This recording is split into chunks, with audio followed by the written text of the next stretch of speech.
কি অবস্থা সবার? অনেকদিন যাবৎ কোনো ভিডিও আপলোড দেইনি, তাই ফাইনালি নিয়ে এলাম নতুন একটি গল্প।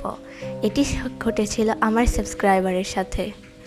আপু, এই ঘটনাটি আমার সাথে ঘটেছে। তখন আমার বয়স 6 বছর। আমার একটি খুব পছন্দের পুতুল ছিল। একদিন আমি আমার পরিবারের সাথে নানু বাড়ি যাই। আমি পুতুলটিকে নিতে চাইলে আমার মা নিতে দেয়নি, তাই আমি পুতুলটিকে খেলনার বক্সে রেখে দেই। তারপর যখন আমি নানু বাড়ি থেকে ফিরি, দেখি পুতুলটি আমার বক্সে নেই। আমি সব জায়গায় খোঁজার পর পুতুলটিকে ভাঙা অবস্থায় পাই।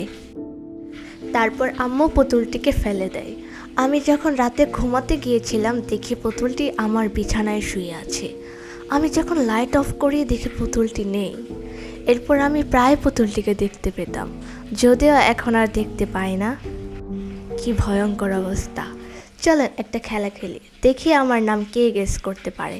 যে গেস করতে পারবে তাকে পরবর্তীতে ভিডিওতে মেনশন করা হবে। একটা হিন্ট দেই, আমার নামের প্রথম লেটার এম।